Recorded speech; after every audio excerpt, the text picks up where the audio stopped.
Welcome to another episode of Hold That Thought. We're your hosts, Becca Havian and Taylor Lord. On this podcast, we investigate those lingering questions stuck in a faraway corner of your mind or currently collecting dust in your notes app. Our first batch of episodes is making up a mini-series exploring the topic of building a home in your mind, and today we'll be exploring the placebo effect. Before we get into today's episode, we want to take a moment to recognize the atrocities and really deeply angering and tragic things that are happening across our country, most prominently in Minneapolis and Minnesota right now. It just was a really hard weekend with the news. It's so easy in moments like this to feel helpless and to be paralyzed by the enormity of the issues. And in this moment, it's really, really important that you don't allow yourself to fall victim to that paralysis. So we're going to include some resources in the show notes that you can use to donate. We have some mutual aid that we're going to link. We also encourage you to call your reps.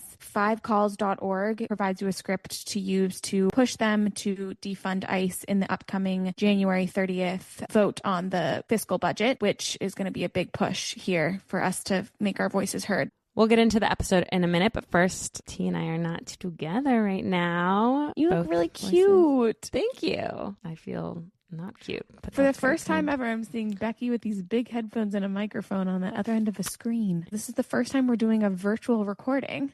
Yes, indeed. I'm in Miami and she's in SF. So jealous. What's it like there? I can see in the reflection behind you, beautiful green trees and a blue sky with just a hint of cloud.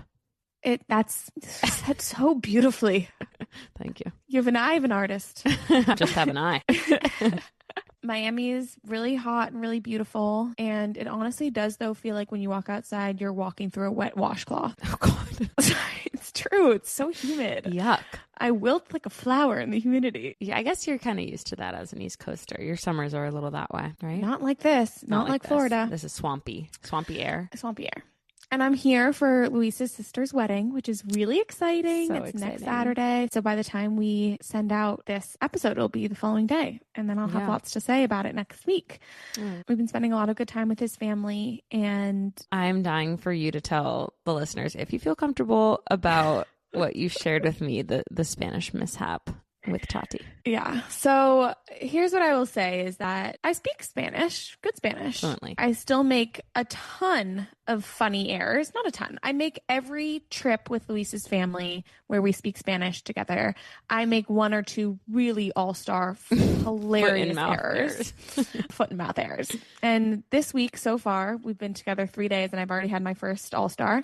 I don't know if everyone was keeping track of the Alex Honnold's climbing the skyscraper in Taipei, free soloing this past Saturday. And that night I was describing what I was watching in this. It was his celebration at the top of the skyscraper. And I was describing it to Luisa's grandmother in Spanish. And I was really going into it. This man who often does these incredible feats of climbing up rocks, but this time he was doing it climbing up skyscraper in Taiwan, sin ropa, sin nada. And if anyone also speaks Spanish, you'll know why that's funny. I invite you to look it up. And I meant to say without any rope, without anything. And she looks at me with such confusion in her eyes and turns to Luis and goes in Spanish, but not even some shorts? And it was so funny. I started basically crying. I was laughing so hard. And then we had to explain that I had just made a very classic ropa error. And you had the sopa error last time. I had a sopa. God, what is it? It's with these opas. Well, they're so close to the word. It's a tempting. Wait, error. Thank you for reminding me. We were trying to think of my recent error in November, and sopa. It was the sopa. Called sopa. Wash your hands with soup. Yeah. It was actually about washing my face. So. Oh, perfect. Even better. Also, rascacielos is your favorite Spanish word. So you got to whip that one out. I bet you were excited about using your favorite Spanish word that the rest was kind of lost. It fell into a mush. You're so right. Rascacielos. Rascacielos. Literally scraping the sky, which I guess a skyscraper is too. I love when I find those things that are like a concept went into a language in the same way it did in another language. I learned a new Spanish idiom, which I'm going to just say in English. Instead of, how we say in English, a chip off the old block. Yeah. In Spanish, the saying is a splinter off the stick. A splinter? Or like the stick, like the splinter. Well, there you go. it's pretty, like the imagery is pretty much the same there. Yeah. Yeah. Think about it. I mean, same with like apple doesn't fall far from the tree. All of these are very visual, straightforward. Yes. How was your dancing this weekend? It was really fun. I went to this thing called Bresh at the Midway, which is like how do you describe that to the listener? Like it's like a venue for concert, dance, DJ sets, DJ club vibe. Venue. Yeah, it's a venue. Yeah, a venue. And I went with a few friends. It was like all reggaeton, like Latin music, which was really fun. And I, as you know, this is a passion of mine. I love listening to reggaeton, but I was out of my depth. Like everyone knew all the lyrics to all of these songs. And Amanda was like, these are real throwbacks. Like I have to educate you more than I am. Oh, that's so fun. Yeah. Yeah. Wow. I love that. So placebo effect. Before we get into what it is, what did you think it was when you were younger or even like before yesterday? Like learning about it? Yeah. It's hard for me to remember now, but I think it was spoken about very flippantly as though it was kind of like a joke. So I never believed that the placebo effect actually had much efficacy or could be leveraged for anything. I kind of didn't register its importance, but I thought it was just like people tricking themselves or like deluding themselves into feeling better or thinking positively. What did you think? Yeah, I thought it was all related to thought. Kind of what you're saying, like tricking yourself into believing something. And I thought it was really centered on belief. And what we'll come to see is that it is really centered around belief, but there's a lot going on to that I had no really understanding of. And I think to your point, that's just placebo, or it's just the placebo effect used so colloquially in our society.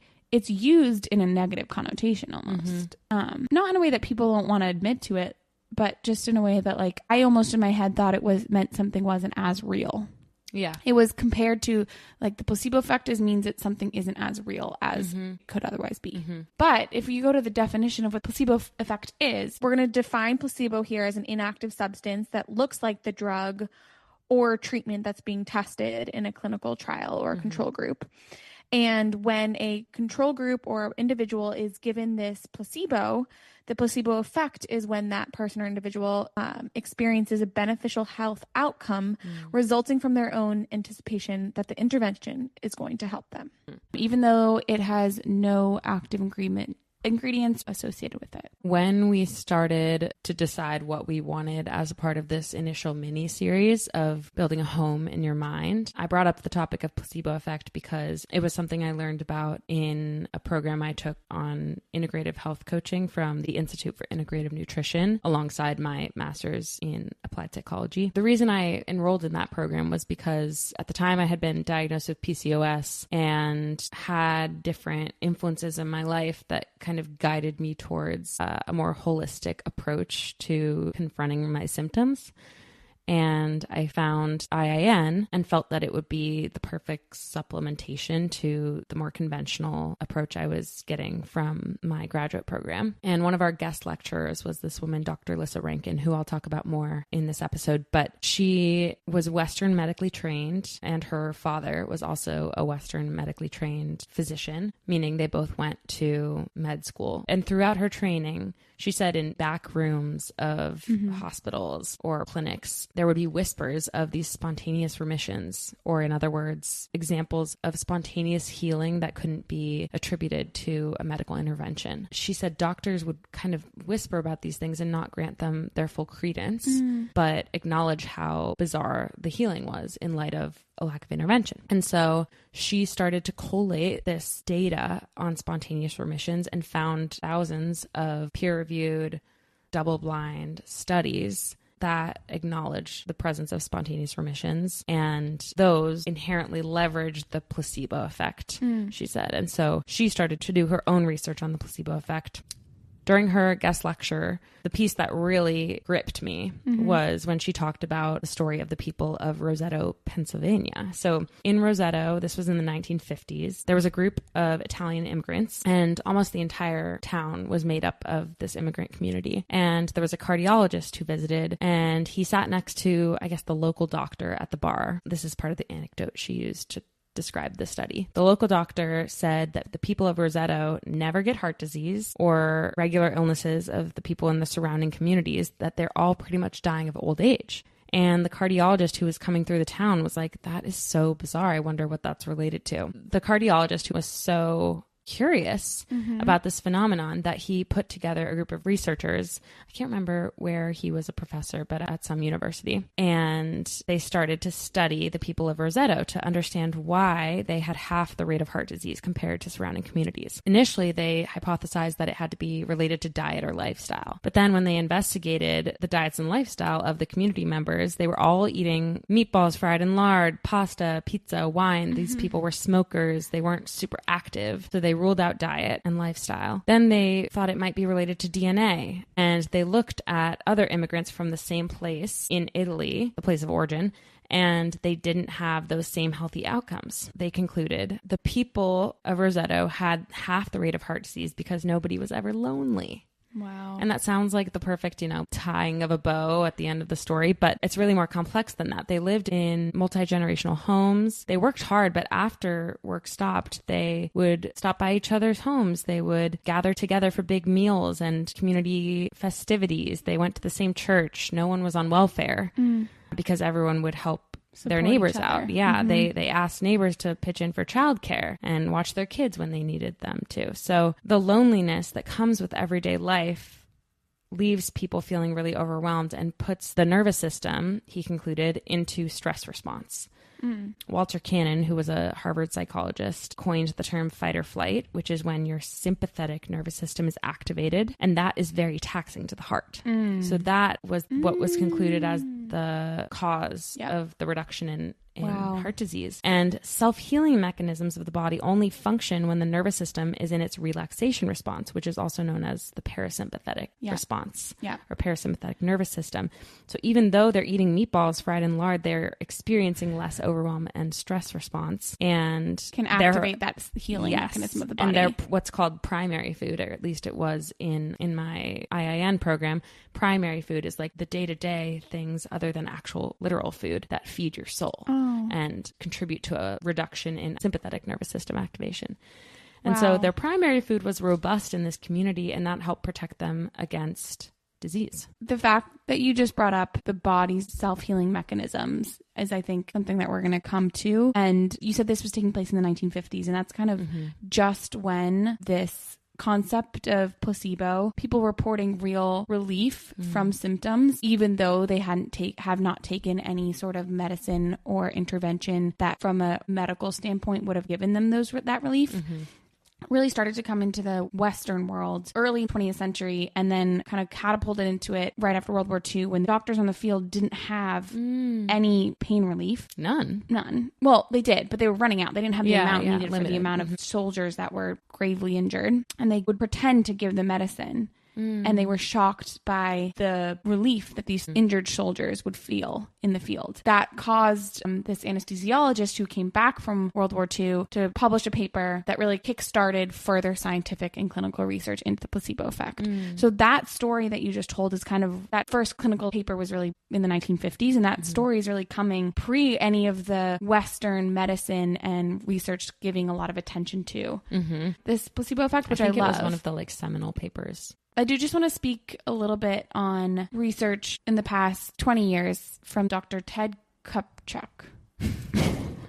Yes. I've never heard him pronounce his name in quite that way.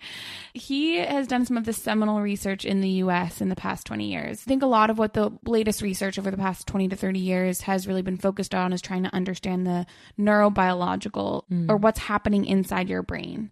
And I think you and I, when we were both explaining what we thought placebo effect was, we were focusing, both of us, on belief and thought. Yeah. And while that is a huge element, and I do want to dig into a lot of that more, because I think that has an element, and it's kind of hard.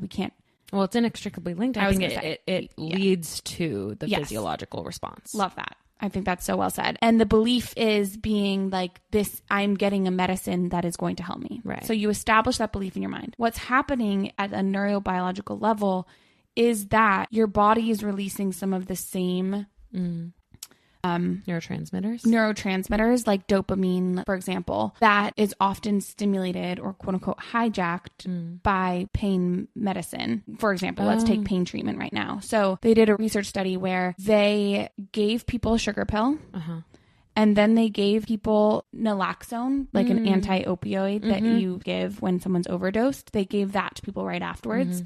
And the placebo effect, their experience of a relief from pain did not happen, which showed that there was neuroopioids that are naturally occurring in our brain. Yeah. What is it called? Endogenous Opioids? Yeah. Like they're existing in the body. Yes. Naturally. Yes. Exogenous is outside the body. Yeah. Ah, very good. Yeah. Endogenous opioids that are produced by our body that are stimulated by the simple act of taking or being treated for something, some medical or thing for your body.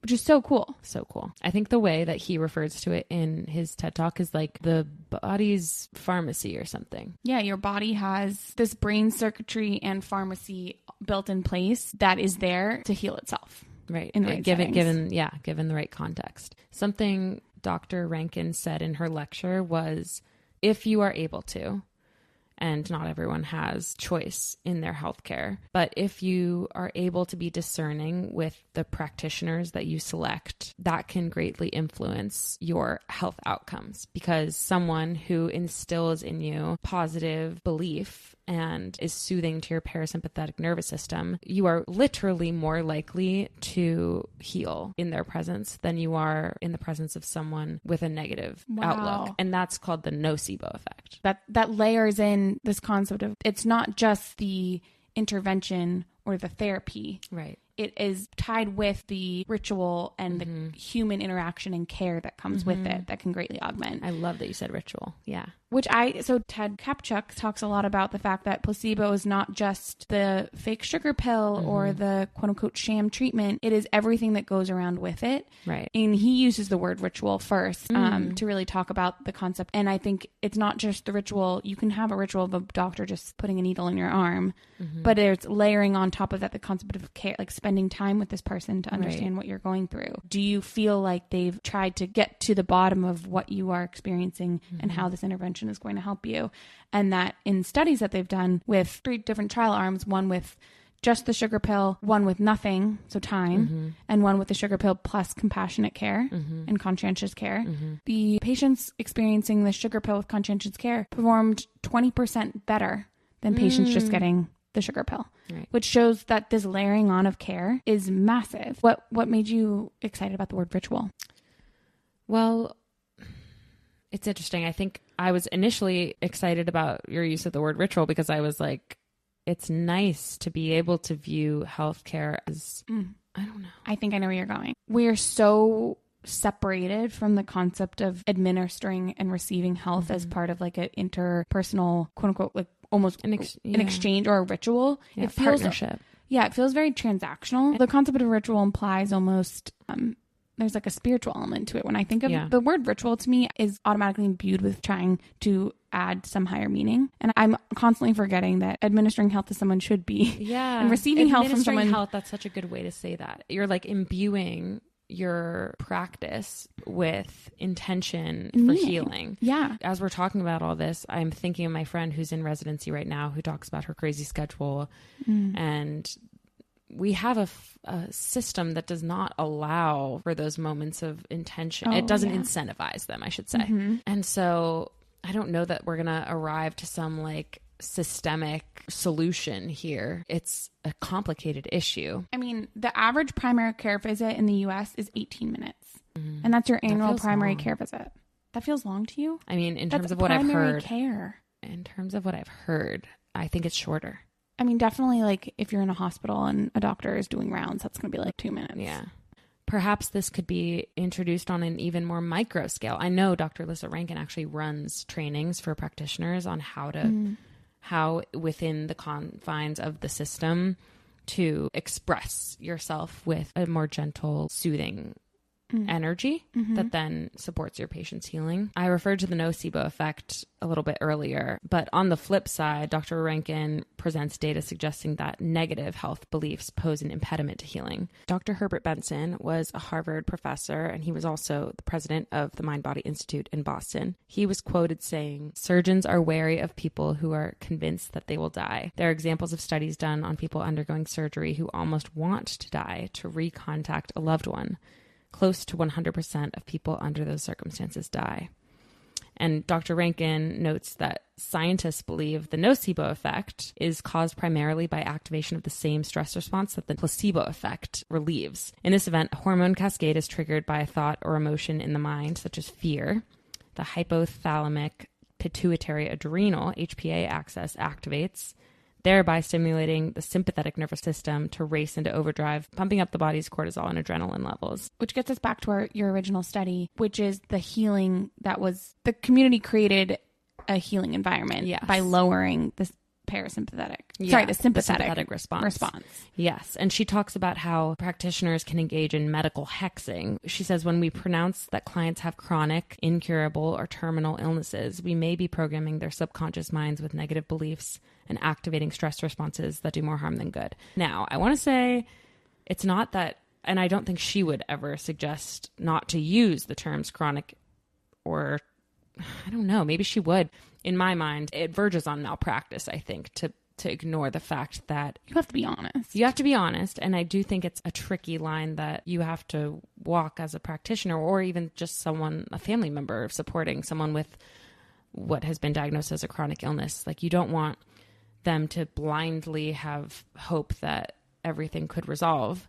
And she suggests that when you or a loved one is given a diagnosis, she says, Google that plus spontaneous remission. And all you have to do is find one example in the medical literature, and that can activate the parasympathetic nervous system response and soothe, and then allow your body to kick into high gear to maybe just alleviate your symptoms on some level. Right. Well, and it's interesting to the topic of hope and honesty, because I think that's probably, I'm not a practitioner, you're not a practitioner, but probably one of the hardest things that a doctor has to balance, or a nurse, or anyone working in the healthcare field. People still have relief from symptoms when they're being told they're getting placebo, which speaks to honesty as being not a barrier to, but an element in conscientious care. Yeah.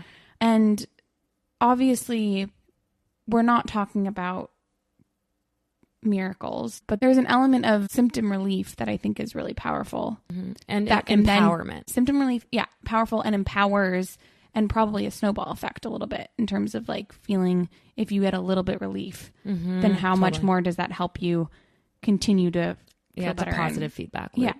I just remembered this other study that Dr. Rankin talks about. It was documented in the New England Journal of Medicine, and the study group was made up of people with knee pain.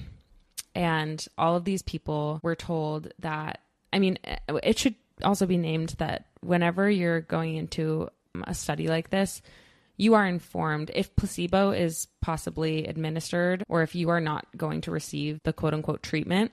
Or if there's a chance that you won't, right? This is called informed consent. You're always informed as the participant in a study that you could be getting placebo. So there's always the potential for what's called expectancy, that you will be healed in some manner.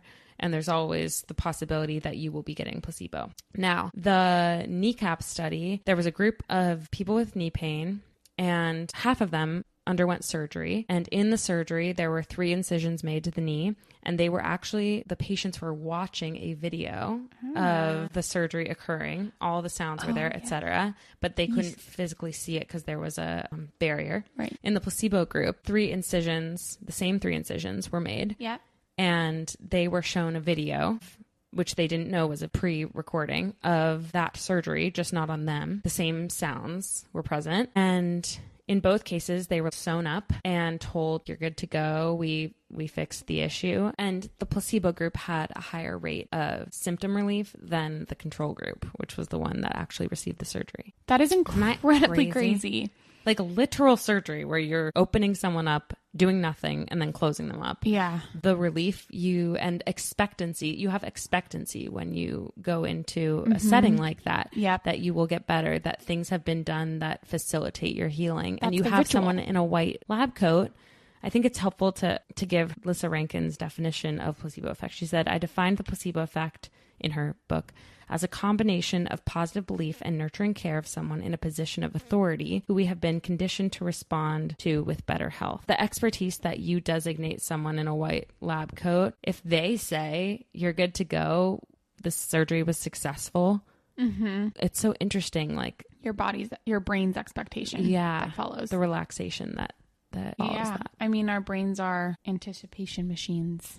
I think all of this is interesting, especially in terms of like the power of positive thought. I think you are someone I know who really like when you do your morning gratitude journaling, this all kind of converges with like an abundance mindset and looking for the good. And belief, even though I know all these things intellectually, I haven't seemed to translate them into my day-to-day. It's way easier said than done. Yeah. I love what you're saying here is the concept of the body's and the brain's healing power at the most minute level, or ability to, like, our way to see the world or experience gratitude in a certain way.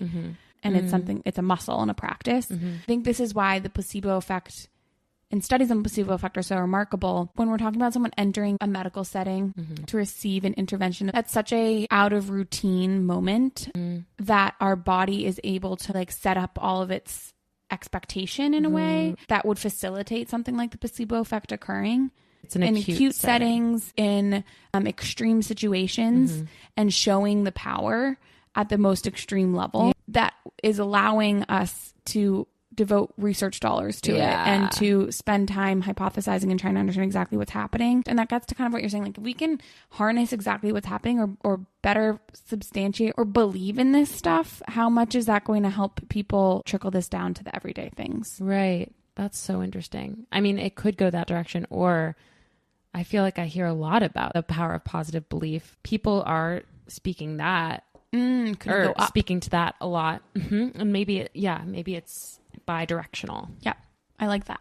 I think Dr. Kupchak said it's so frustrating that we've spent years trying to increase drug effects instead of increasing the placebo effect. For big pharma and in clinical trials, placebo effect was a failure. If the placebo arm, the group that were getting the sugar pill had just as good of results or even close to good of results as people getting the actual pill, it devalued the efficacy of the pill that the pharma was trying to develop. Doesn't that say everything about pride and like how pride dictates what we determine is our quote unquote history, like what gets retold or what makes it out of like into the medical literature. It's so disappointing to me that this could have been leveraged were it not for greed and capitalism and and learning from other cultures where it's been leveraged for forever. Yes. He's referring to like Chinese medicine, Ayurveda. This has been a mainstay of those modalities for centuries, if not like millennia. And the concept that your body has healing capacity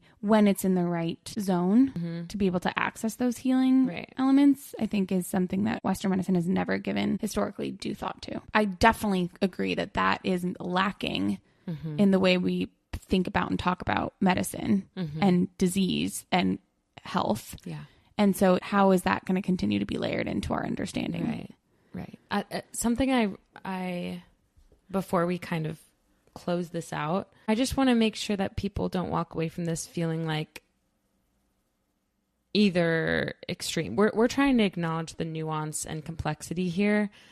And I fear a little bit like someone would walk away from this, get a chronic illness diagnosis, and then be like, well, I'm cutting out anyone who's negative in my life. Like that's not the goal here, nor is the goal to walk away and blame yourself if you are not able to great point. Alleviate your symptoms. I think all of this is just, knowledge is power. And I think if I were Dr. Ted, who was talking about this decades ago, I would be frustrated as hell that we're not on a broader scale empowering our people with the most like accessible information in terms of helping them, experience relief and access this tool. Yeah. Which is the power of your body's pharmacy. Yeah. I think also I would be what TVS Taylor. What is CVS short for? Variety store. Really? I wish I think didn't CVS know is that. Commercial variety store. Ew. Can you look it up? Wait, that feels like seeing your parents like kiss. I'm like, but what about Walgreens? CVS, hearing you say those words as like what the acronym stands for, it's like, Oh my God, it's even worse. Consumer Value Store. I'm sorry, we had romance and now we have nothing. Well, aren't we glad they go by CVS? I don't shame him. Him. It is such a him. And Walgreens. No, is CVS is her. non-binary. Okay, that's fair. Totally. Totally. Walgreens. It's a her. Oh, okay. Yeah. You're right. Okay, what is Who are we missing? Boots. Boots is sexy. Boots is like a stripper. Boots is the British stripper. The stripper with the British accent. Right. Okay, we're so off topic. But I did want to really quickly before. Wait, where were we? The pharmacy in your body. Yeah. I think to your point, and something that is spoken about in the research too, is that that pharmacy can't be accessed alone. Like you can't get mad at yourself for not being able to access it, because actually so much of what the studies show is the need for a healing compassionate care. Table. Yeah. Healing presence, people believing in your ability to heal and feel better. I think the perfect conclusion here is a quote from Dr. Lissa Rankin, yet again. You can heal yourself, but you can't heal yourself alone. Yeah. That's good. Okay. Love you, Becky. Love you, Dee. I Miss you so much. Thank you, TV Fry, for this episode's music. And thank you, Emily Kiernan, for the beautiful cover art. If you like this episode, please like, share, and leave a comment. And we'll see you next week.